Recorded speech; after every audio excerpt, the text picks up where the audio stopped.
They about to look at the shit that I'm on, why don't we get in topic? Crew looking like pentatonics, locked in, recording in tropics. And the East Big 3, Big Bronzy B, way good, he working on optics. Thought biz while smoking exotics, we lit, never thought about it. Cause they about to look at the shit that I'm on, why don't we get in topics? In a way back, all black, I'm talking, feeling like Shaq, I weigh my options. And the East Big 3, Big Bronzy B, way good, he working on optics. Thought biz while smoking exotics, it's saucy, all the projects, it's saucy. Yo, what is up? What is up? We are back. RCR Presents MSD Sports, episode 24, Kobe episode. Let's get it! My name is Sam, also known as Bobby K. We got Mikey, and we got Camden. And let's go, Mikey. Introduce yourself, Mikey, introduce yourself. Yes, sir. It's your boy, Michael John. You can find me at Instagram at Michael John DeStefano and on YouTube with the same handle as well. We back at you. The 2-4. We in it for number 2-4. Yes, sir. 2-4. Camden, what's up? What's going on? You know what it is. It's your boy Camden Lee, a.k.a. Mr. Club Paradise. You know what it is. I'm with the crew, MSD Sports, episode 24. The greatest trio ever assembled. You know that triangle offense. You know what Kobe used to roll, baby. You already know what it is. And you already know what we do, making that triangle with an efficient offense. We make it pop. You know what it is. We're here with episode 24. I'm so excited. I know it's been a minute, but we back. YBK. Yes, sir. What's the word, baby? Yes, sir. It's been a bit, but we gotta tell the folks MLB season is back. Tokyo series, we gonna talk about that. Some injuries over here and there, but we gonna definitely talk about that game, those 2 games of the season, and then we gonna move on to the NBA. Curry 4K, congratulations. We gonna talk about that. You know, big game, Celtics versus Thunder. That was a crazy matchup. Power in the West Coast. Who's going to take what seed? We're going to talk about that. Lakers, LeBron still out. Oh, my goodness. What's going to happen to my Lakers? NFL Cooper Cup new team. Jamal Chase, T. Higgins. Best duo of the NFL? We don't know. Russell Wilson, Aaron Rodgers still not signed. We're going to talk about that. And there's so much to talk about, everybody. But let's get it. Start off with the Tokyo series that played this week. Dodgers sweep the Cubs. But we're going to talk about some injuries here. Mookie Betts out for sickness. Lost 15 pounds. Didn't even play a single game in Japan. I feel bad for the man. Freddie Freeman out for the finale with a left rib discomfort. And these are 2 superstars that the Dodgers have lost in the series here. But man, Mookie Betts out for sickness. That's not even physical injury, guys. This man, he lost some weight. What happened? 15 pounds. Now listen, I don't know about you, but listen, if I lost 5 pounds, I'd probably be feeling something. Like, so listen, that's crazy. I mean, you know, I was talking to, you know, my boys, you know what I'm saying, the MSD crew before we got started on today's episode, and I was talking about, you know what I mean, being able to be in Asia, you know what I mean, once before. And I think there's a couple things that, you know, we've got to get hit with. And I know YBK, you know, my Asian brother over there, he kind of knows what's good. But, like, bro, I think at the end of the day, this was a huge loss for the Dodgers who didn't need him. You know what I'm saying? Like, it would be great for him to play on TV for people to watch. But at the end of the day, get some rest, get some relaxation. You know what I mean? Go back to L.A., which he flew. He flew back to L.A., Listen, guys, it's about the water out there. Don't be going to all the regular tourist spots. Don't be thinking, oh, I'm gonna do this, I'm gonna do that. Listen, I'm gonna tell you this now. If you see other people that are in that country eating that food and they don't speak the language, they don't speak your language, eat there. I tell you that right now, you will not get food poisoning. You'll be all right. But if you don't, you go where the white people eat. You're going to get white people problems sometimes, you know what I'm saying? Especially on tourism. No offense to my boy Michael John, you already know what it is. But how did you feel about this, Mikey? And did you feel like it was extremely unusual for somebody to get, you know, hurt with sickness at the end of the day? There's been a lot of illness on the injury report lately in the NBA, too. I've been seeing this a lot, illness. So it's like, I don't know what's good. I don't know what's in the water. I don't know what he was eating. But 15 pounds, that's not like, you know, I've had food poisoning before, too. Not 15 pounds worth of food poisoning. Mookie ain't that big. Have y'all ever seen him in person? Y'all ever seen Mookie? I've seen him in Fenway before. Like he's not a big dude. Like I feel like I'm going next to Mookie. You're like, oh, those are similar sized dudes, Ah. bro. 15 pounds would be crazy.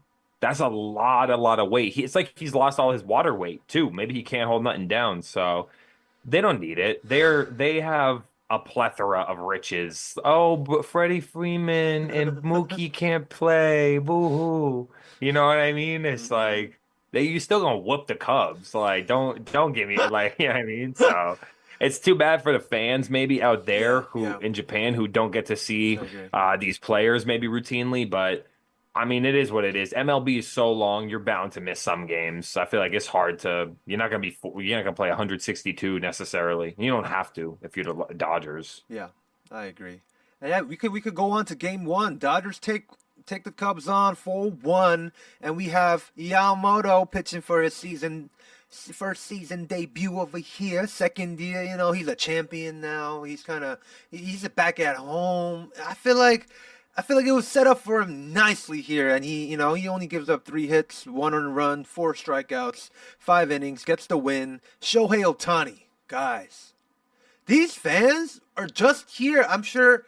Well, I'm sure there's superstars that they love like Mookie and Freddie, that they missed. But this is the man of the hour. Mr. Shohei Ohtani comes in game one, hitting 2 hits, getting 2 runs, and I feel like each at bat, everybody was on their feet. Almost everybody was paying attention to the home plate because Mr. Shohei Ohtani is up to bat. And yeah, this is a classic Dodgers game. The bullpen did flawless work, right? Gave up no hits after Yamamoto came down. Came with Banda, Kasparis, Trennan, and Scott Tanner, and new Dodger, and they just did their work and passed on. Let's go to game two. And I feel like, yeah, this just felt like this was set up for the Dodgers to win here. And yeah. I mean, definitely. Like at the end of the day, I think it was two things. You get a little home field advantage. You know what I mean?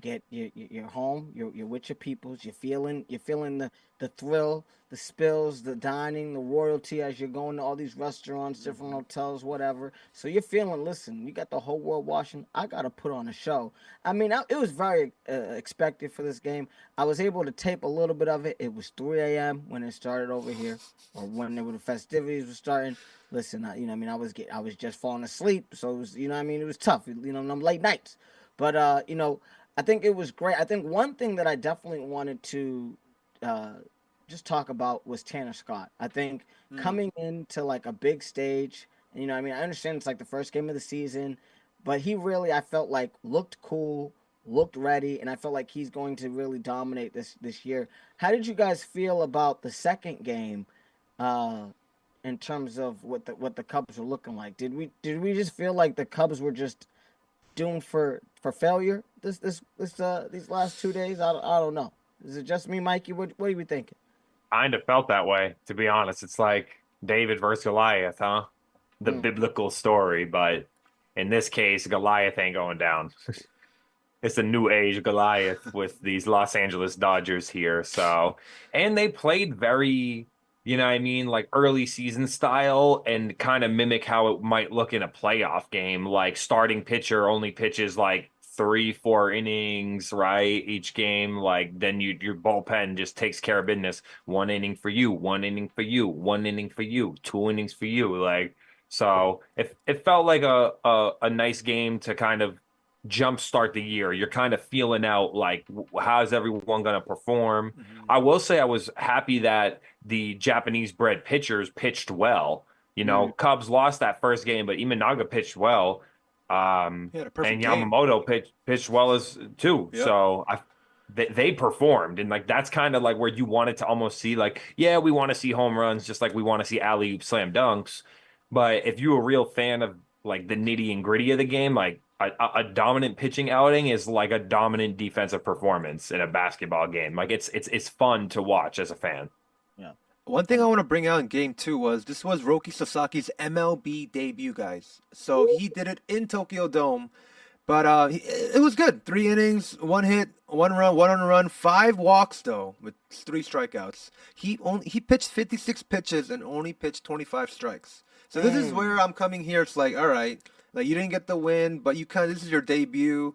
he didn't go 4. He didn't go that full start like an MLB rule. But I feel like this is more on the positive side for the Dodgers here. I'm sure he was feeling all the nervousness from from the day he slept to the game of. This man was looking forward to this start. Crazy free agency, right? Because this man he's not Yamamoto Price. He's eligible for like a minor league kind of contract. So like he's coming off a pretty good, affordable contract with the MLB start. So I feel like this guy was feeling it and a little shaky, but he still got his first MLB strikeout. So it looked good. The command was shaky a little bit. You could see the nerves. Yeah, you could see the nerves because 5 walks in 3 innings. Yep. Yeah. 5 Definitely. walks in 3 innings, but as long as you get yourself out of trouble, it's all good. Yeah. You know what I mean? Yeah. And I think overall, you're right. It's a big success because like you just gotta rip the Band-Aid off, get right into it, and we're gonna see better performances as the year goes on, as he gets a little more confident, and he's gonna want to earn that money. Like you said, that contract, that international contract, it ain't the same as once you a homebred in the MLB. So he's gonna have to pitch well to earn big money. The guy he was against Justin Steele, and he's a solid 3.07 ERA starter, and he gave up 5 runs. So for Roki, I feel like it's a pretty good sign, even though he gave up them 5 walks. David, what'd you think about it? I mean, when you think about it, right? I'm at home. Again, you had. I think this was a game where these last 2 games were a tale of 2 different stars. A established star like Shohei, who was like, listen, this is what I do.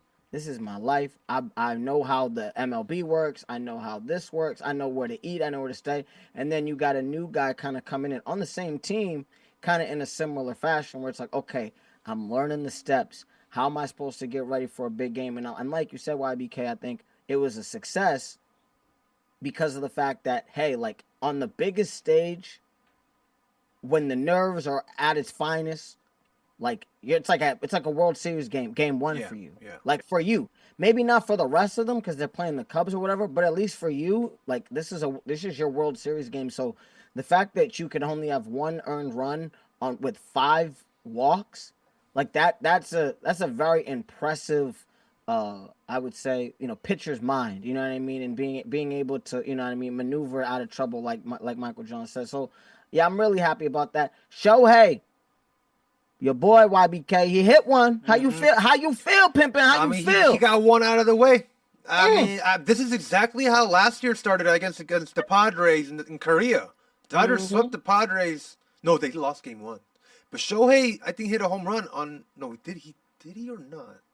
I don't remember.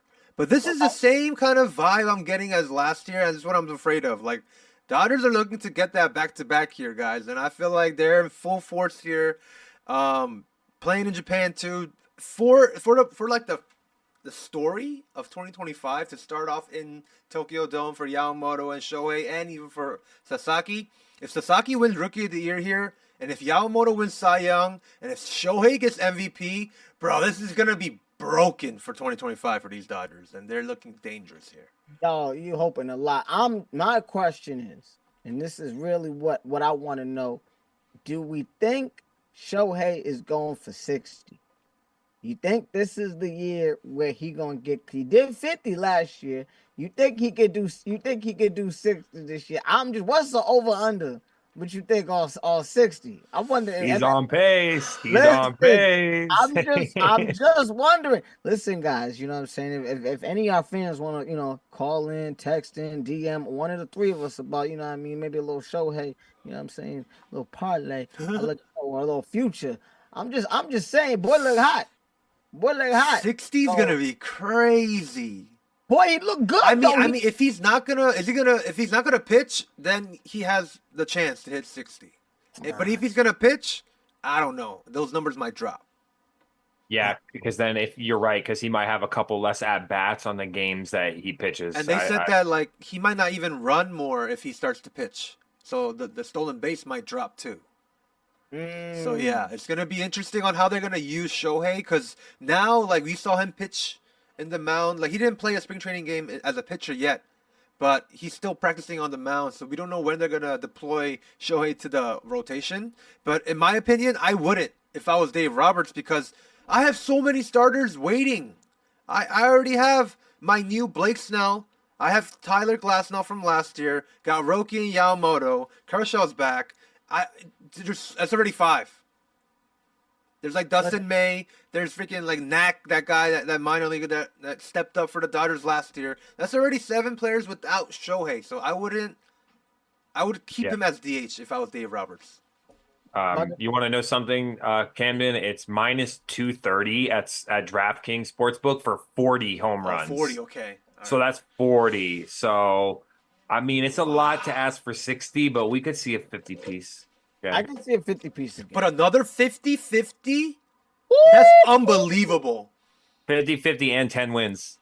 No way. No, okay, that's crazy. That's too much. That's too much. No, that's like all That's time. God level. That's like God right there. He's Babe Ruth. He does that. He's Babe Ruth. I don't know. I mean, look, the man looking good. He might be. I don't know. Back to your Babe Ruth, David, bro.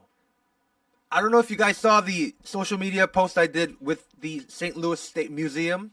The balls were this big. It wasn't the size of a regular baseball. We're playing softball. Exactly. In the 50s, it was a softball. It was even bigger in the 20s. It wasn't this size. It was more like a softball. So I feel like Shohei's in another level of this, in my opinion. I'm just saying. Well, in fairness to Babe Ruth too, he's like the Steph Curry of his era. Like we'll get to that in a bit. Yeah, well, I know we definitely. mentioned in itinerary. We'll get to that in a bit, but like I think that's like a big comparison because like he's the reason why people hit home runs. You know what I mean? Yeah. It was Babe Ruth. You're right. Who turned the game into like hitting home runs was the thing, because if you look at the rates of home runs before him and then after him, it's no doubt that, you know, he changed the paradigm of the game. So we'll delve into that a little bit later. That's a great point. It's a very great point. I mean, listen, you talking about Steph Curry, Mike. I heard there was some news.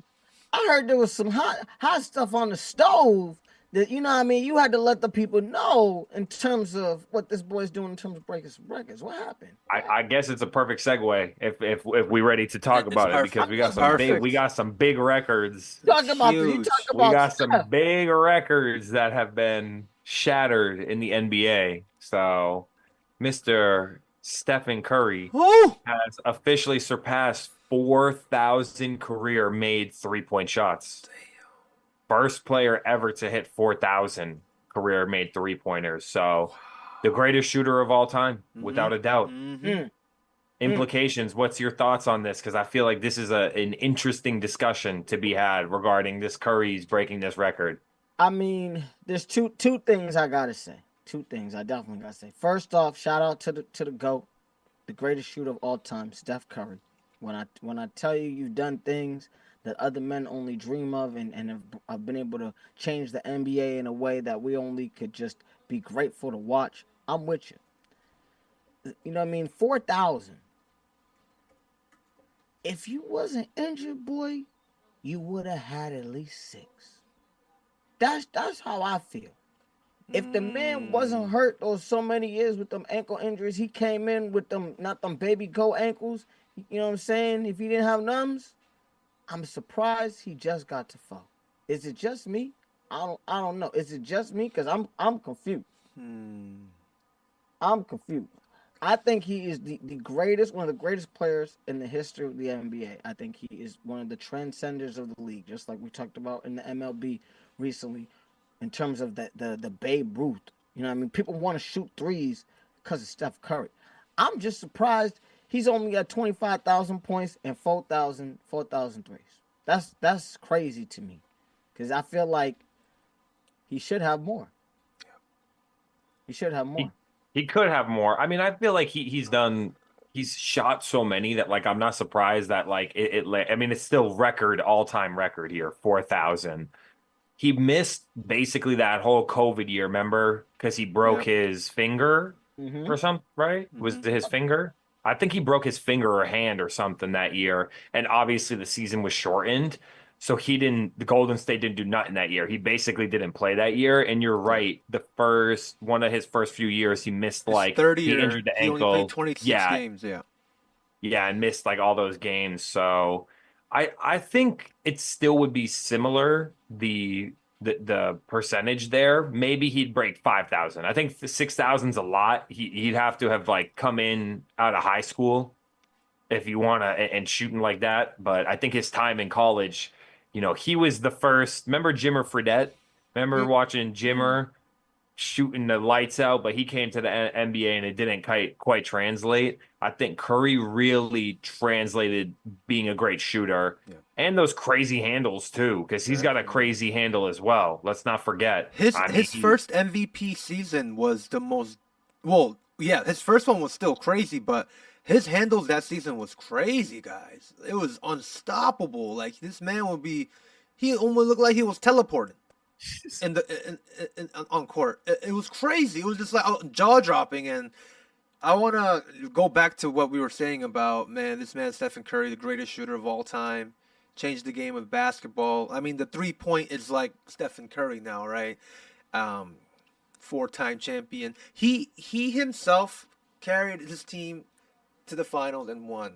And of course, he had, later seasons he had backup coming, but like, I feel like that was 4 championships, that finals MVP in 2022. As a point guard, to see him like succeed like that, man, gives me so much respect. And one is the best shooter of all time. Not one of the greatest. I think he's the best shooter in the NBA. Yeah. Yes, sir. Do you think that it dilutes the game of basketball that more people are going to hit 4,000 threes? Like, you think that maybe you'll see someone like James Harden, he's going to hit 4,000 threes. You think that this will like make the record less impactful? Like because on a scale of like least impactful to like most impactful, I would probably say it's close to being one of the most impactful players of all time, right? Like it's not 50,000 points like LeBron, but it's just as impactful on the game of basketball. Yeah. Well, I think there's two things. Like I think one, we had Reggie, right? And he was, I think, at like 2-something, 2.9. 2.560. Exactly. So he was at 25. So I think with that, I think we saw someone and be like, oh, this is what somebody could do. This is where the game could be, and this is what could actually happen. And then we kind of saw Steph, and we're seeing him, and we're like, oh, snap. Like, this is where the game is. And I think when you start going to rec leagues, when you start going to, LA Fitness, or you start going to all these other gyms and stuff like that, brothers ain't trying to shoot in the paint. They're not trying to shoot those baseline elbows. They're trying to shoot the 3 in your face. And I think in terms of a game standpoint and where, like, the transcendent of the game throughout, I think, the America type joint with the fans, I think that's cool. My only problem is I think 2s are better than 3s in terms of percentage. And you look at LeBron, who's going to do 50,000, nobody's catching that. You know what I'm saying? Yes, age, everything like that, but just efficiency as well. I don't know. I feel as though the 2 shooting the 2 is still worth it to me. How do you guys feel? Yeah, I mean, as far as we're talking about the paradigm of the game, I prefer a Steph Curry than I prefer a Shai Gilgeous-Alexander when I watch the game, because I think Shai is kind of like a serpent. He'd be like slithering his way, but that boy be drawing fouls sometimes like a soccer player. It's like you hook someone a little bit and pull them towards you. Like, I don't need that. LeBron look like a helicopter, like a Black Hawk helicopter taking off. So it's a whole different, it depends on what you say, to what you mean when you say, I want like a 2-pointer versus I want a 3-pointer. Because LeBron has shot many 3-pointers as well. He's not going to hit 4,000, but maybe he'll hit 2,500, 3,000. Yeah, he's at 25-42 right now. There you go. So it's like you still shoot a lot of 3-pointers. It's a big part of the game. He also came in the league when 3-pointers wasn't a big thing. He played in the league for 10 years before Curry came through. Yeah. I think the 3-point shot in one argument has extended LeBron James's career and has assisted him to get to 50,000 career points. Because he wouldn't be able to sustain for an 82-game season that play style from his first 10 years. He can't be no Black Hawk helicopter every time. Not every time. Not every time. Listen, I mean, I kind of, you guys are kind of winning me over with this. You know what I mean? I know I'm not. I've never been shitting on Steph Curry. Sorry. I've never been, snapping on Steph. That's never been the situation. But I always felt like, okay, like, you know what I mean? I know the big game era. I like my mans, you know what I mean? Giannis. I like Joker. I like the guys in the paint. I like, you know what I mean? Even Shea. That's my dog. But no, in terms of legacy, I'm like, I think regardless of if someone eventually 10, 15 years from now, a player comes out and then that player ends up getting to 5 or 6,000, I think it's not going to matter. They're still going to be Steph Curry highlights right next to it every single time, being like this transcended the league. So it's just interesting that it's not like a specialist thing anymore. I mean, Splash Brothers both kind of deserve credit for changing like the 3-point shooting paradigm in general. But I just briefly pulled up because I was curious, like, what's like the top 10? Like, I see Kyle Korver sitting at 8 here in this list, and that's like we're talking about a specialist, like someone who was really like 3-point was a specialist, and Curry has turned it into the main method of scoring buckets, I feel like, in the NBA, like 3-point shooting. But let's give some respect. I do want to say this. Curry has shot 9,468 3-points in his career, and he's made 4,008 for a 42.3 career percent 3-point shooting percentage. On top of shooting over 91% from free throw for his career, come on. It's all time. I think that record, right? Yeah. I mean, come on. All time. This is number one. This is the greatest shooter ever. And it goes to show you don't have to be a big dominant. Different people can succeed in different ways. You don't have to be huge and dominant or, a master at physicality and athleticism if you're elusive. If you're a great shooter, if you run, he runs. Yeah. I'm going to run myself free. I'm going to run screens, pins. I'm going to run this and get open and quick release. So I kind of love it. I kind of love it. I feel like Curry's one of them basketball players just hard to root against. Unless except for when he whooped us in the finals that one year, rocked us to Betty by, I feel like records are meant to be broken, but like the 4,000. And he's gonna play more, right? He's 37. Well, I guess maybe 3-4 years, I think. But I'm just saying, like, I don't think even till now we haven't found a player like Curry who shoots like that kind of like generational shooting kind of guy, like Stephen Curry. So I feel like his record is not gonna be broken for a little bit. But I'm always rooting for the next guy to be the next Curry. But as what you said, David, where Stephen Curry's influence and what he brought to the NBA will never be forgotten and will always respected for sure. All time. All time. I mean, Can I ask you a question? I think it's a perfect segue into, because I wanted to ask y'all about one of the big games from last week, which was the Boston Celtics and Oklahoma City Thunder.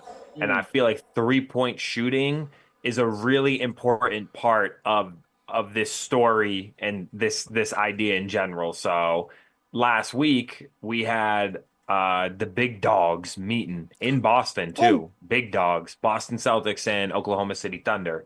And the Oklahoma City Thunder got a victory, came into Boston and did their job, won 118-112. Close game, competitive game. Basically full squads was healthy. Only big piece missing for the Celtics really was Kristaps Porzingis, which did make a big difference. But for the most part, the teams were both healthy. So the reason why I say Curry and the 3-point shooting idea segues perfectly is because Celtics went a little too crazy shooting threes this game. They broke their franchise record for the amount of threes shot in a half. I forget. I think it was like 35 threes shot in the first half. And they finished 20 of 63 from 3-point land. 20 of 63. Bro. And I don't know. I feel like this is where maybe sometimes it angers me, the 3-point shooting ridiculousness, right? When it gets a little ridiculous like that, huh? You ain't Curry.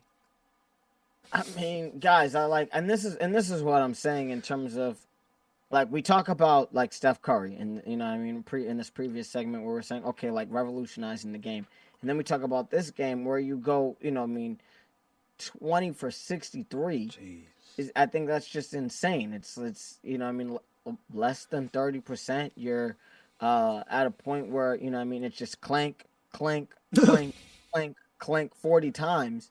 I mean, do we feel like watching that game, does it dilute the game? Like if we were watching someone put up 60 3-pointers and missing 40 of them, like would we be like, guys, you need to call it a day?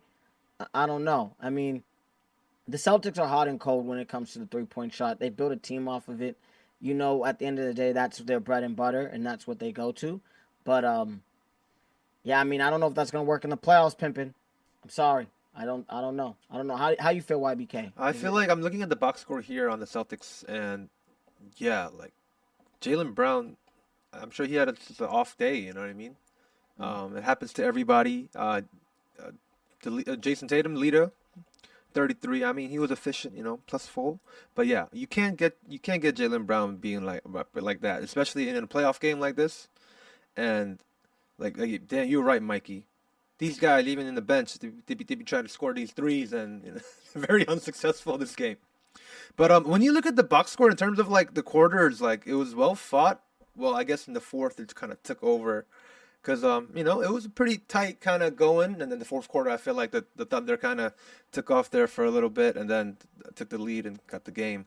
But like when you see the Thunder's efficiency, yeah, they're starting 5, all pluses. You don't see a minus, so. That's what I'm saying. Even from there, it's like, you know, you can definitely see that team diff.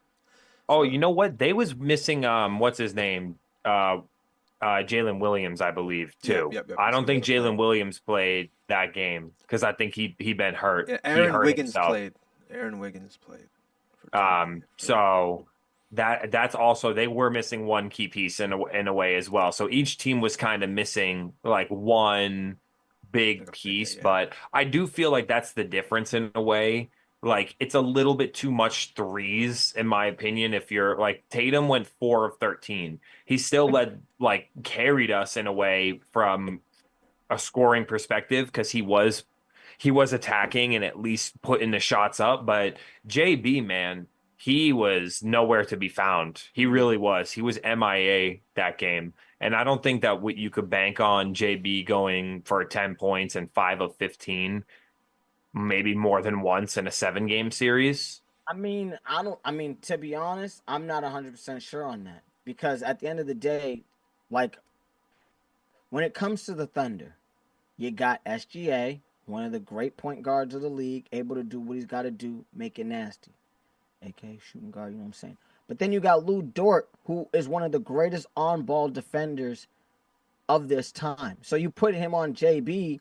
I mean, this is and you force JB to shoot threes. This is expected. This is a chess match. I think this is a finals preview, and this is the Oklahoma City Thunder saying, "Listen, if we see y'all in the finals, y'all ain't touching us." I don't know. Let me tell you one important thing right now.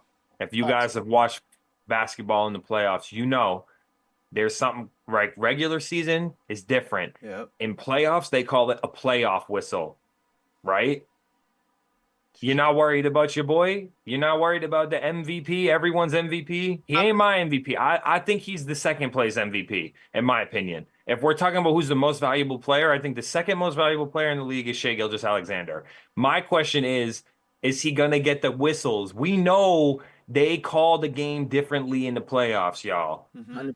Is he going to get all those whistles in the playoffs? 11 free throws, 10 of 11 from the charity stripe versus the Celtics. Is he going to get those whistles in the playoffs, bro? If he's heading to the paint like he's supposed to, he's gonna be all right. That's the thing about the Celtics. You force them to shoot threes, you put them in foul trouble. That is the way to win games if you're really trying to beat teams, especially teams that you know that can shoot you out the gym. These boys is playing chess while everybody else is playing checkers. The real question is, are the Celtics going to be able to get enough continuity by the time the third round of the playoffs hits so that these boys don't get bounced out. That's all that mattered. The Celtics look like they're gonna be in the final scene or in the Eastern Conference Finals. Exactly with Cleveland. With Cleveland. We'll see that. We'll see what happens. But after that, they got to figure out if they're gonna get this continuity because JB can't be putting up brownstones down at the TD Garden. It's just, it is true that JB had an off day here with the 10 points and 0 for 5, 5 for 15. But we saw in the playoffs, guys, like when JT was down, JB carried the Celtics for victory in playoffs. And I want to say here too, it's like OKC is the number 1 seed in the regular season, but like what you said, David, what about their team in the playoffs? Like, we saw them last year, first place as well, and they crumbled too. And, like, this is the same question we have to ask on the Thunder side. And I feel like if we ask this question compared to the Celtics and the Thunder, I feel like the Thunder should be more worried about the playoffs than the Celtics, in my opinion. Well, if you're thinking about, like, you know, I mean, I know, you know, we're talking about the Thunder and where they're at currently in terms of playoffs. The power in the West, you know what I mean? You got Joker. You got LeBron and Luka. You know what I mean? You even got Houston, who's a young team that could cause you fits and troubles. How, you know what I mean? The East looks like it's kind of locked up in terms of the playoffs. The real question is, how are we feeling about the West, and who does Oklahoma City Thunder not need to see in the first 2 rounds if they're even trying to make it to the finals? I would be scared if I lost. We're talking about a Thunder who lost to the 5th seed Mavericks last year, right? And 6. Right. And the issue is this: the playoff series slows everything down, and you ain't getting those same whistles. So I just don't see Shea going to the free throw line 10 to 15 times a game. I just don't see it. They don't be blowing the whistles the same way in the playoffs like they do in the regular season.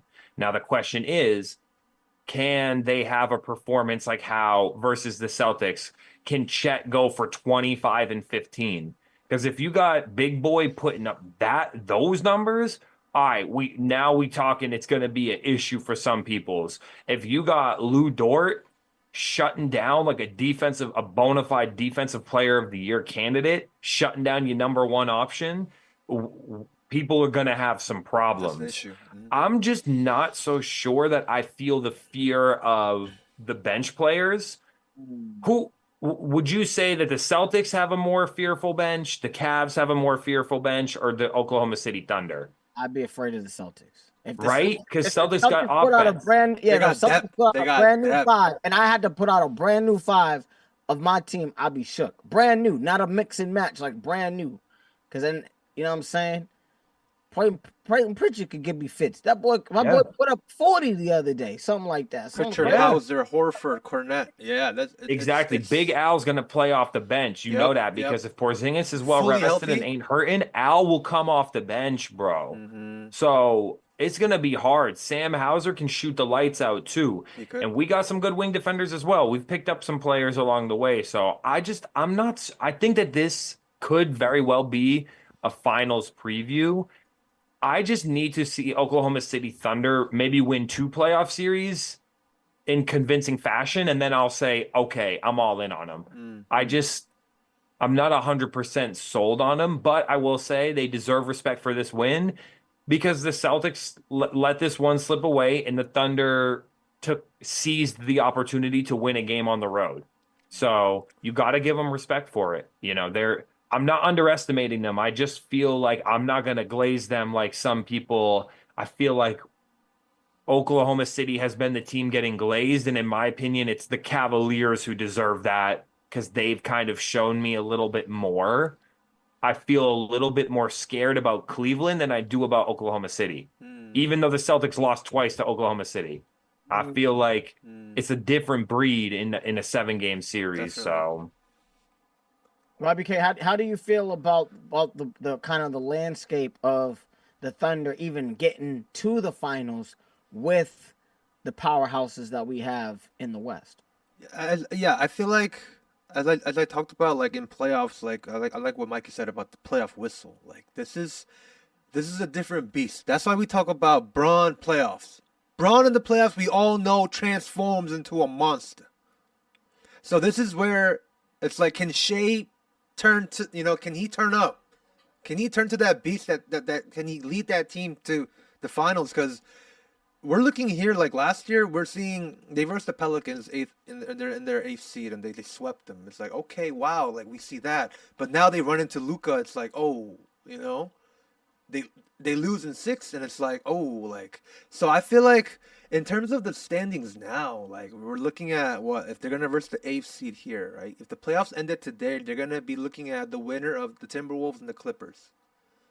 So that's also both teams right now.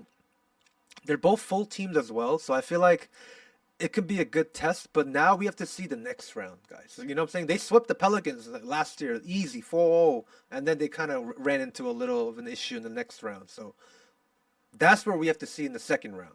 And I feel like that's the pivotal key, and then we'll see how the Thunder can have that continuity, like what you said, David, as in the squad, right? To continue to advance in the postseason. So, I mean, young team, it's full of potential, but can I throw a question to you guys? Yeah. Because I feel like people, when we talk about NBA playoff basketball, there's a big talk about the team with the best player is going to win the series or has the opportunity to win the series. And in my opinion, even though I feel like the supporting cast isn't better, like if the Thunder and the Lakers play, the Thunder have Shea, then what? Like, do you think that you're putting Jalen Williams just because he made an all-star team as like an equivalent to a LeBron and a Luka? Not even close. Not even close. Honest? Yeah. So I'm like, if the Thunder and Lakers would play in a playoff right now in a 7-game series, who do you think will win right now? With everyone healthy, like LeBron's back. The Lakers, easy, the easy. Lakers in 5. Lakers in 5. Listen. Yo, Shannon Sharp have been going off with that. Lakers, Chris Paul, Cliff Paul, like something. Lakers in 5. UFC, KFC. Oh, yeah. MSD. MSD. Yeah, Lakers in 5. I've been going off. I wouldn't give Lakers in 5. I would say Thunder in 6 or 7 maybe, because I'm not sure. I just think that's how important the best players on the team are, though. Because I would say that the supporting cast for the Thunder to me is definitively better than the supporting cast on the Lakers, just because I ain't seen enough from Austin Reeves. I see good offensive performances when they're missing like key pieces in their lineup, right? But I haven't seen the step forward that makes me say this is a player I want on my Olympic team, on my USA basketball international team. He's a good player. I haven't seen that step forward yet that I would love to see. I feel like he was en route to it because he did improve from last year. But kind of after Luka came, it kind of like went back down to like that Austin Reeves we saw last year. Because he's like that third guy now, It's not like it was like LeBron, AD, Austin last year. Now it's like Luka, Braun, Austin now. So he's back to where he was. White boy no more. Yeah, yeah, exactly. I love that. Definitely LeBron's favorite white boy. But I mean, here's the thing, and I think Mike, you make a great point about the playoff whistle and about playoff basketball, because playoff basketball is not the same, and I do have some reservations about the Thunder in the playoffs. They're still young. They're inexperienced in terms of big game play. I'm hoping that Shea and Dort, since kind of being on that Olympic team earlier, they kind of know kind of how intense games might be. But I when they go against a superstar, it doesn't look good. When they go by a bona fide superstar, it doesn't look good. So, and also let's talk about coaching, because Mark Daigneault, like, tell me what he's done. I don't know much about him, what he done before, because I know that the Rockets are surging, and I know that Ime Udoka was on his way to a championship before. You know what I mean? He was getting up to some funky business that was, some household business. It ain't supposed to get out in the public, and it's, you know what I mean, stuff that should stay behind closed doors and that you shouldn't be engaging in, acts of adultery that we shouldn't be engaging in. Nonetheless, that boy is a great coach, great defensive first coach. I think he knows what he's doing. I think he know what he got going on. A I young feel like the squad. Nuggets have continuity. At Mike Malone, championship winning coach, my MVP. Yeah, I mean, playoff Jamal Murray. I know he inconsistent in the regular season, but But he has that click too. You could see it. playoff Jamal. Yeah. You know what I mean? Yeah. So, and then don't discount. Let's jump over real quick too, because there's two teams we haven't even mentioned here in the West, right? Two teams that since the All-Star break have been surging are the Golden State Warriors, who Yes, sir. continue to perform well with Jimmy Butler, and the Minnesota Timberwolves, who were the number what 2 seed last year, Yep. right? Yes. Both teams have won 8 out of 10. Both teams are out of the play-in and are looking poised to make a run. So we can't discount these teams either. Oof, oof. Who is in the play on? If the season ended right now, who's in the play on? Play in, sorry. Play in right So now. Timberwolves 7, Okay. 8 Clippers who are in a 4-game winning streak. Sacramento Kings 9, Dallas Okay. Mavericks 10. Okay, so Remember- Lakers we all right. Okay. Lakers are 4th. They're chilling. Yeah. Lakers have a couple games on the Timberwolves, the Clippers, and the Warriors here, but they gotta win because they can't. We can't see more 4-game losing streaks. You know, I know LeBron ain't there, but you gotta beat like they lost to the Nets, dude. Yeah, that was I tough. was That was like, a tough one. it was kind of like ugly. Then they got smashed by the Bucks. Then the Jokic put up his work. So now they've won against two bad teams, right? Yeah. They beat the Suns, they beat the Spurs. They're about to play the Nuggets right now. Yep. So, and then they're going to play the Bucks tomorrow. No Jokic, no Jamal Murray tonight. Like, they got to get the job done tonight. They don't Definitely. want to slide down because, God forbid, Timberwolves, Golden State, and the Clippers keep surging. You know what I mean? They got to win. The Lakers got to win all their easy games. They played the Bulls a couple times. They played the Magic. They got to win those because you still got to play the Pacers, who've surged in the East. You still got to play the Grizzlies. You still got to play the Rockets. You still got to play the Thunder twice, and you got to play the Warriors. So, Why? Because Sheesh. are we thinking that the Lakers avoid the play-in? Yeah. I'm not scared. I feel like we ain't gonna drop too hard without Braun here. This is the question for Luca. You know what I'm saying? Like, are you gonna show us that Luca magic you showed us when you came up with that Nuggets game 2 weeks ago when he went off for us and we got that dub? Because right now, I think we talked about this in the last pod on Luca and the Lakers, where this is great for LeBron to rest, give him that time to rest, and this is time for Luca to kind of get adjusted to the team. Get ready to be a leader, one of the leaders in this team, and bring them to the finals and how you did to the Mavericks last year with Braun now. But you have Braun, he has Braun now, playoff Braun in the playoffs. So I don't see the Lakers dropping to the play-in here. Like what Mikey said, those I feel like the easy ones we have to get the W's there, but hopefully in the tough games too, we kind of get that W. But they got to I win don't their think we'll home drop. games, too. Yeah. They're a good home team, but they're a bad road team. Because if there's one common thing about the Clippers and the Lakers, it's that y'all play much better in LA, without a doubt. Yeah. Any other basketball talk you guys got in mind? Oof. You know, Coming down. I know it's coming down to the wire. I'm a little nervous. We'll see what this next couple weeks look like, but we definitely need to talk about our playoff predictions when we get our next NBA episode and kind of figure out where everybody's heads at and kind of get this right, because we got some playoff basketball coming, and it's gonna be one of the best. I think it's gonna be one of the best years we've seen in a minute. So I think it'll be good out the West. I think don't be surprised if the Celtics run through the East again and everyone says, it was easy in the East. It was easy in the East. Because that was the thing last year. Oh, it was so easy. well, All right. everybody be healthy this time, so they can't complain. Yeah. Yeah. So True.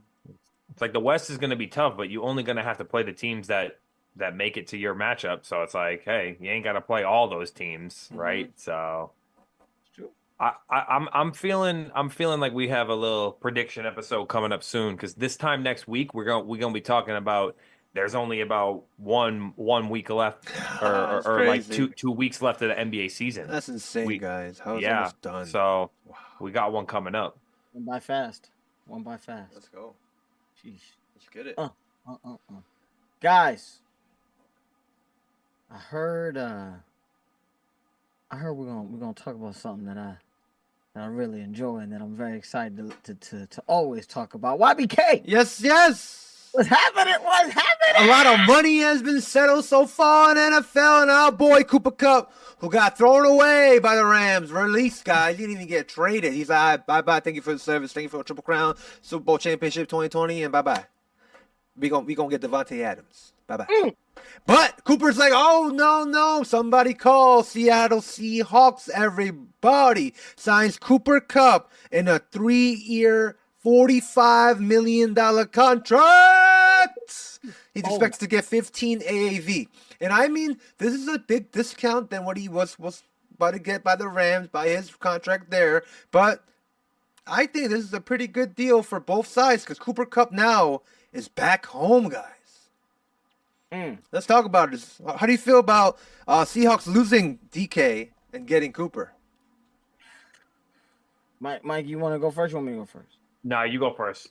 Okay. Well, here is my concern, right? Seattle, I see what you're trying to do. I understand, you know what I mean? You think, okay, I'm gonna get rid of Geno. I'm gonna bring in Sam. I'm gonna get him a couple little things. But I don't see it. I don't see it. You don't Is see is it? Devontae a better upgrade than Cooper? Yes. Do I think DK is better than Cooper at this point in his career? Yes. I think we paid for the name. I think that's what Seattle did. Now, 10 million, 8 million would have been sweet. If we did a 2-year, $20 million deal, that would have been sweet. Because then at least next year we could have tore that John up if you went crazy this year, made something popping. But I think they overpaid. I think they overpaid. I think they're trying to do something with Sam Darnold and the brothers out in Seattle, and I just don't see it coming to fruition. I mean, it's the NFC West, so it's always an opportunity when you got the teams in your division. But Michael John, come on, talk to me. How do you feel about this acquisition? I mean, I will say that Cooper Kupp has something left to give. Like we've talked about, I feel like you've acknowledged players like Adam Thielen, who's been able to kind of resurrect in the the years of 30, 31, 32, 33. So it's not impossible for him to, put something together, right? I don't think it's impossible. Now, would I say he's a bona fide number one and I'd pay him like a number one? No. But the wide receiver market has been reset in recent years. So 15 mil for Cooper Kupp, it's not terrible. Like, I mean, for me, I would have preferred the Patriots sign him for 3 years, 15 million a year. It's better than not having a bona fide person who's been there, done that. Yeah. So if we take a look at the stats from last year, right? It's 100 targets, 67 receptions, 6 touchdowns, right? In the postseason, he had 6 catches for 90 yards. It's not eye-popping. It's not great, like 2 games to have six catches for 90, but he didn't do terrible against Philly. He didn't play that bad. 7 targets, 5 catches, 61 yards. No, it's not triple crown, but good wide receivers is a dime a dozen, bro. Like, it ain't easy. You pop 1, 2, 3 good wide receivers at the draft per year, but it ain't easy like that. So I feel like putting Cooper Kupp, like JSN is going to be the short intermediate route runner, and Cooper Kupp can be the intermediate deep route runner. Yeah. You know what I mean? Yeah. Some of these players have had longevity, like Amari Cooper, and I feel like Cooper Kupp needs to be similar to that. Like, let me run my route perfect because I can't out-muscle you. I can't outrun you purely. Let me use intelligence and IQ. And that's where I totally agree with you in terms of okay, like older player going to a different team, but the difference was like Adam Thielen went from Minnesota to Carolina where it's warmer, the weather's going to be a little bit easier, it's not as difficult on your body. He's going from an indoor place where he's playing, you know what I mean, a lot of his times 8 of his games inside of a dome to now he's going to be outdoors in Seattle, and you know how cold Seattle and rainy Seattle gets during the wet during and it's Seattle. You know what I'm saying? During It that rains season. every day. So, I mean, Rain every day. every day. You YBK, you've been there. You already Every know day. what it is. Listen, so that's my concern is like you catch a 68% percentage in terms of your catches, and you only have 6 touchdowns. Now I think the yards, I think he was barely under 1,000. I think he hit like 880 or something like that. He was 710. 710 last year. 710, so even less. So I mean, so that's what I'm saying. On you're averaging a little less than 10 yards a catch. Do you think like those deep routes in Seattle, he's gonna be able to cut and break away? Maybe he's gonna be a lot of comebacks. I don't know, but I feel like the Band-Aid. Let's keep this in mind. His home state is Washington, so for him, he's going home. Yep. Let's also keep in mind he went to Eastern Washington University, so he has played out there. Now he's older, right? I get it. But it's like if you feel like you're coming home, maybe you're going to have a little bit of pep in your step, right? Possibly. I feel like what you said, Mikey, about JSN here. I feel like the wide receiver 1 is JSN. Give it to him. Big improvement from when he first started in his rookie year. He had 1,100 yards last year. Cooper Kupp's back home. He can teach JSN what he knows. He can also bring that veteran presence, Super Bowl champion experience into the clubhouse as well. So I feel like it's like in terms of money-wise, it's like a win-win because I feel like for Cooper Kupp's mind, after he got released, he's like, I'm not even worth a draft pick, not even a 5th rounder, not even So I feel like for him, a lot of things going on in his mind. He's back home. Got a pretty good, solid salary. So, in a team with a new quarterback. So this is like new for everything right now for the system as well for the Seahawks. So exciting, I feel like for the Seahawks, in my opinion. Yeah, let me also say this because like other people have gotten paid, right? Wide receivers. So obviously a big name that just got re-signed. 2 big names, Jamar Chase and T. Higgins. But let's go with the latter first. T. Higgins, bro, and Cooper Kupp both played 12 games last year, right? T. Higgins, we talked about his stats recently. He had 10 touchdowns. He had like 900 yards, and he had like 70 receptions. Yep. So the difference between T. Higgins and Cooper Kupp was what? Cooper had 700 yards. T. Higgins had 900. 6 touchdowns for Cooper Kupp, 10 touchdowns for T. Higgins, both about 70 receptions, each played 12 games. Now let's look at the contracts, right? I know T. Higgins is younger, but so that obviously you're going to get more money when you're younger.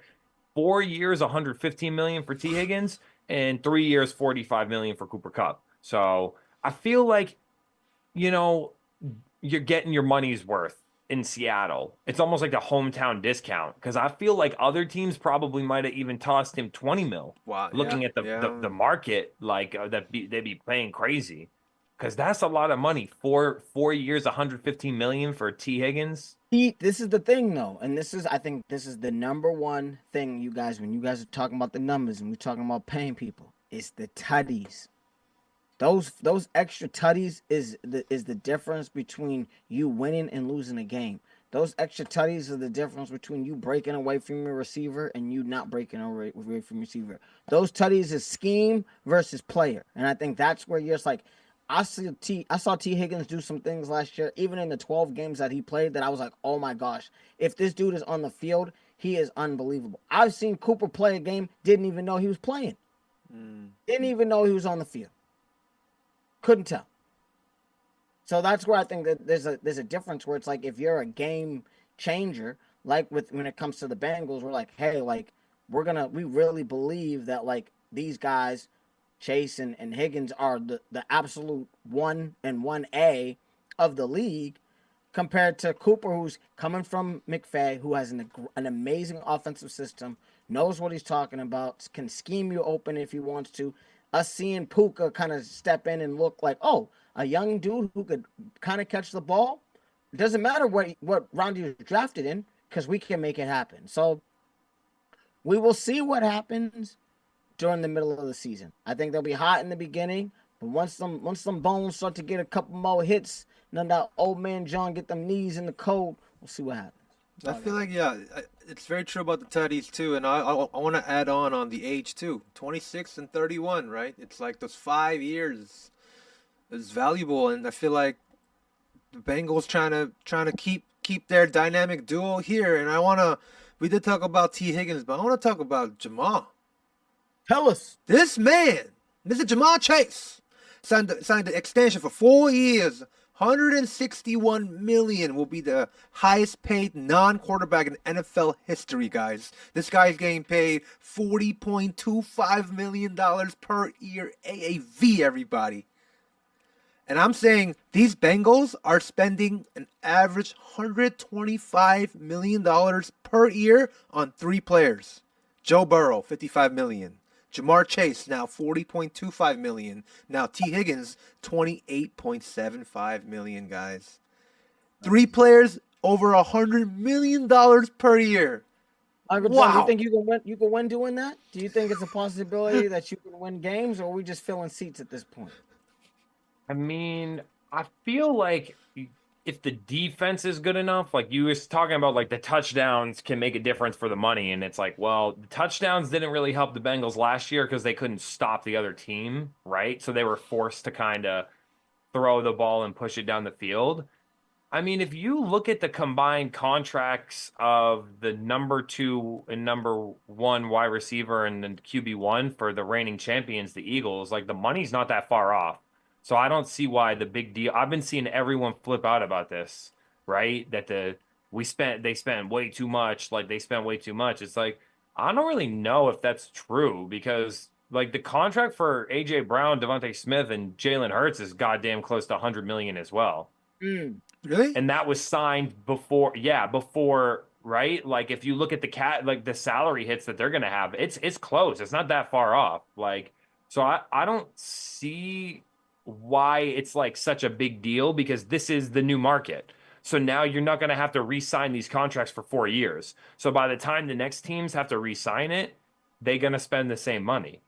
Right, so I will say, I like the Patriots way of thinking this offseason of like, let's bolster the defense first and we'll worry about getting dynamic offensive pieces instead of like reaching and spending, breaking the bank. Let's just like put together a really well buttoned up defense first. I like that point of view versus let's have a high flying offense first, but it is what it is. That's the difference in coaches, Mike Vrabel versus Zach Taylor, right? Very true. It's very true. I think it's tough because I think you have these 2 amazing dynamic wide receivers and a quarterback who knows how to play with them. And I think that continuity, it makes a difference. It makes a huge difference. You know what I'm saying? Guys, MSD, boys, my family. Cam got some news. You were just talking about the Patriots. I got a little birdie news. You know what I mean? I don't know if you guys know. Cam be getting his ear to the streets. He got a couple ladies, couple brothers being in the clubs doing this thing. Stephon Diggs was in a Boston bar last night. Stephon Diggs is going to be possibly meeting with the Patriots. From what I've heard, Stephon Diggs is in the city. So, just saying, I know you were just talking about, reaching and getting some star dynamic players.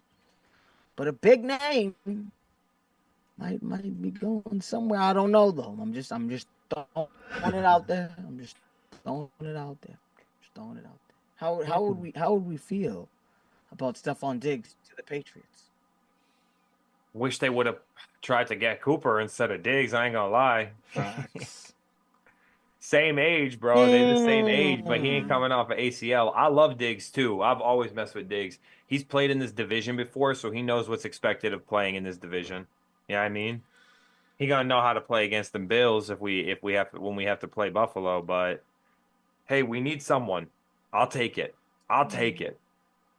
How much do you think? Okay, YBK, how we feel? I mean, I'm hearing about 20 milli. 20 milli, some. and you pay That's what I'm Cooper hearing, Cup about 20. 15? I'll give him 20 21, that's what milli. I heard. I'll give him 20? 20 milli. 31? I heard Jeez. a 2 or 3 year deal. Oh, maybe possibly. Devontae getting between 22. 30 to. So I heard a little less, might be a little less than 20. I heard it might be, I'm saying. Mike Evan getting 20.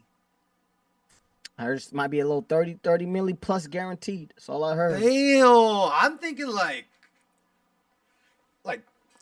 15, like Cooper Cup style, in my opinion. I think 20 is a stretch.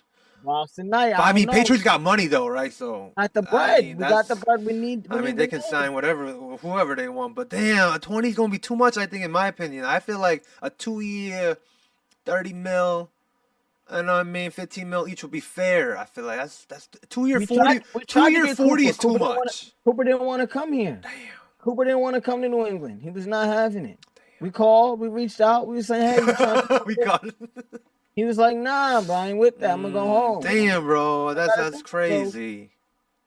I want to know what Michael John think. You think he said, "Hey, you'll just take him"? You know what I mean? Do you feel like Mike Vrabel will be able to smack him up in the locker room, keep him on a right pace? Smack him up.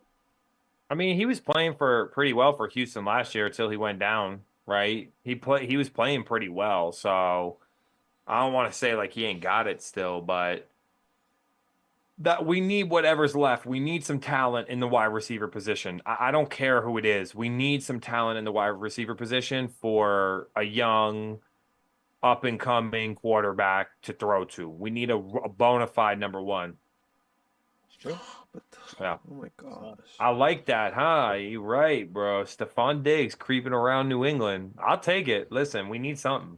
You see him in a bar down the street from you, Mikey. I'm just, just want to let you know. Damn, but that's so expensive. 20 AAV is too much, guys, I think. It's a lot of bread. I mean, the market's crazy. I mean, we saw T. Higgins the market. money, I was but gonna say, damn. unfortunately, that's what it is. It's the market. Jeez, so that's too much. Hey. I'll take Amari Cooper still as well. I ain't gonna lie. Huh? Amari's nasty. Yeah. Amari would be nasty. Sorry, guys, my camera's having a little technical It's all good. But I'm still here. No, you good. You good. You're So But I yeah, guess man. there's not. I mean, the only other big free agents that I'm kind of waiting to see where they're gonna land is I'm wondering where Aaron Rodgers is gonna finally land. I've been hearing some crazy So talk I heard Vikings don't want him. I heard the Steelers are very patient in the process of signing Aaron Rodgers, and they also said that money is not an issue for the Steelers. So they're just waiting on Aaron Rodgers right now on the Steelers. And yeah, that's what I heard in my what I read. You see what Cam Hayward said? What do you say? Cam Hayward said, "I ain't doing no darkness retreat. Either you want to play for us or you don't. I ain't with the games." Oh, Well, crazy, huh? He said, "Either choose to come play or get out. Shit or get off the pot. Sorry, Shit. piss or get off the pot." Right? damn. It's like you got to make your move. So Okay.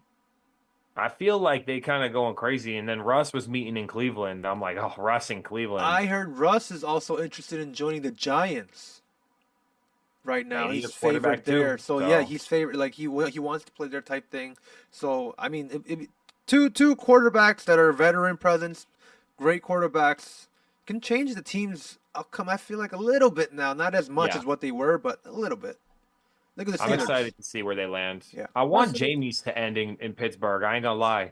Jameis throwing to DK and George Pickens. I'll George take one on Pickens, fantasy. DK. You want 30 for 30, Jamie, to be Yeah. to be thrown? I would like to take DK Metcalf on fantasy if Jameis Winston throwing to him. Put Russell back on Pittsburgh. Pittsburgh, if you're listening, sign Russell Wilson.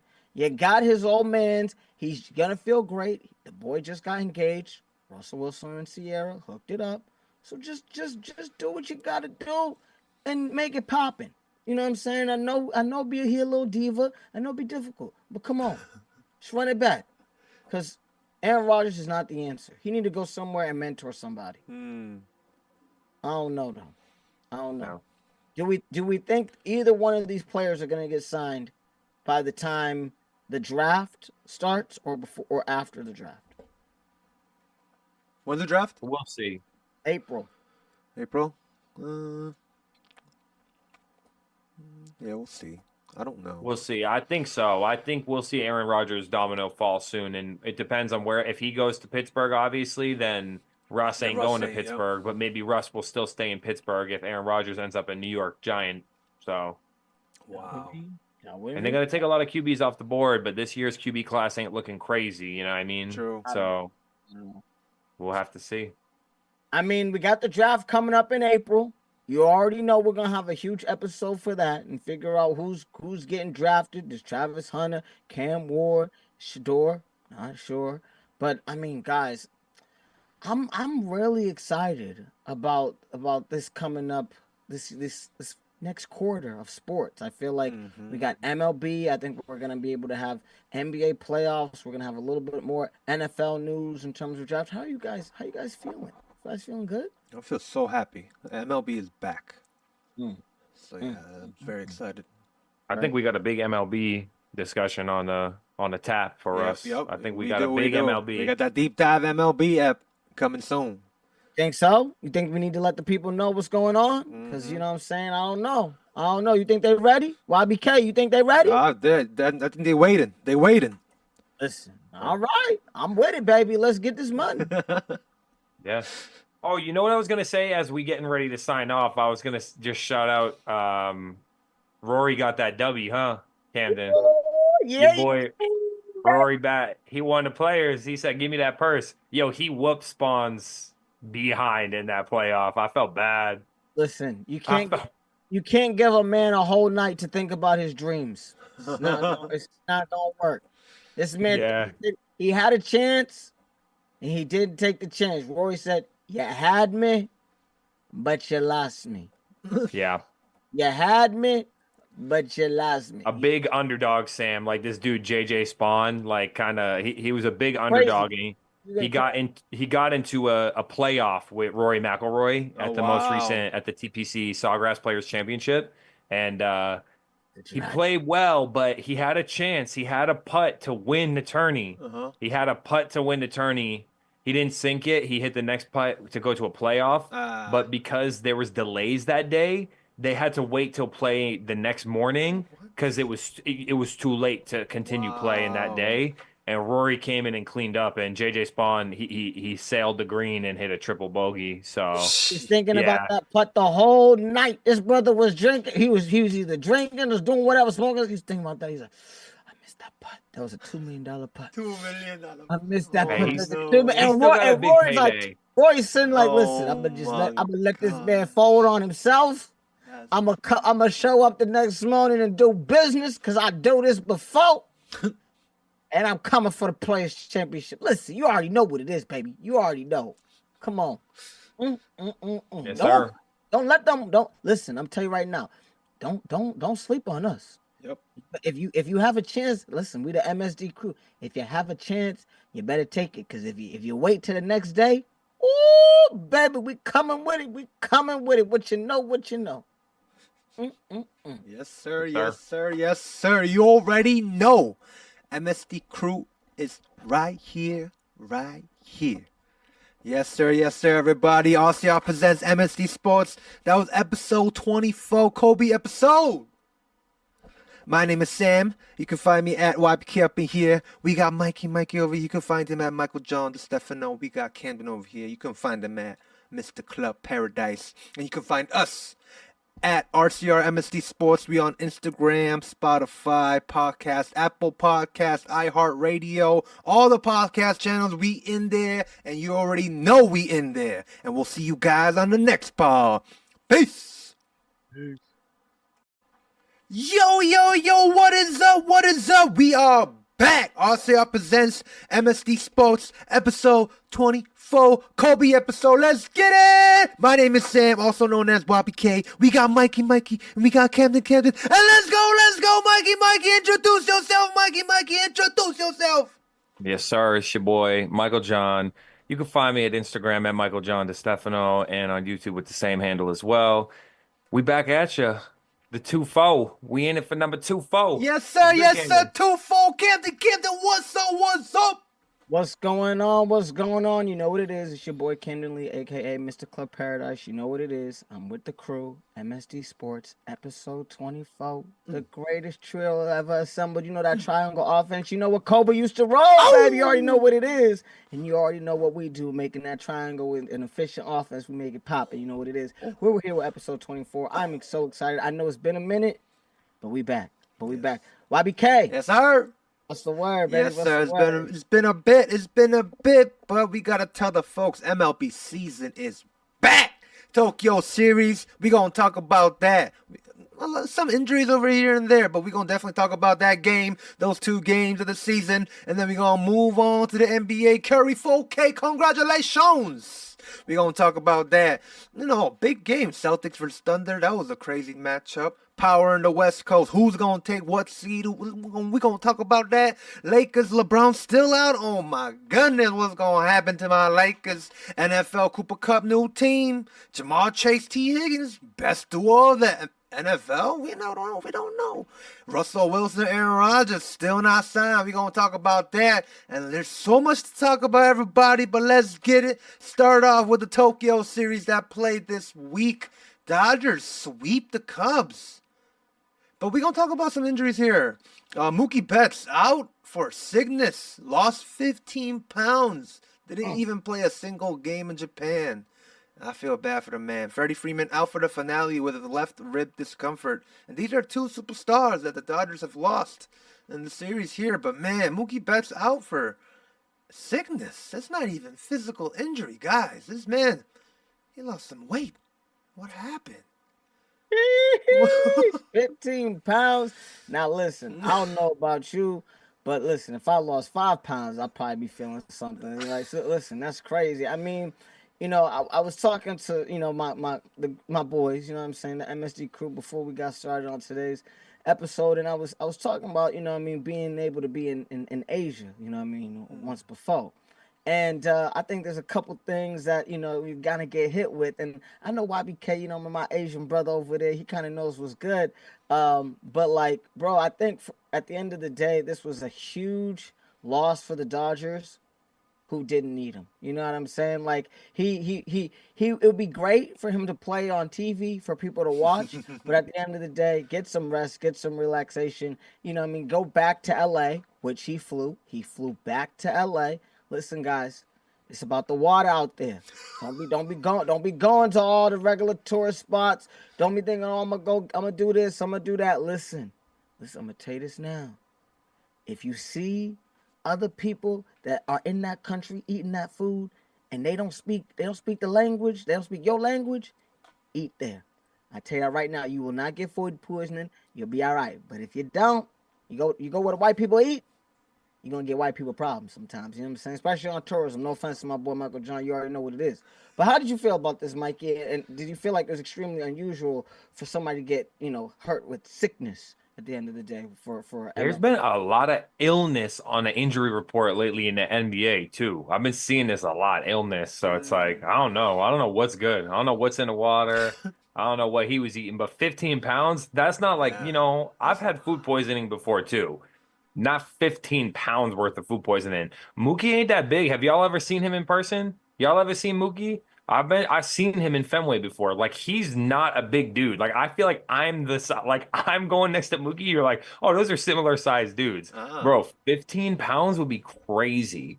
That's a lot of weight. It's like he's lost all his water weight too. Maybe he can't hold nothing down. So they don't need it. They have a plethora of riches. Oh, but Freddie Freeman and Mookie can't play. Boo-hoo.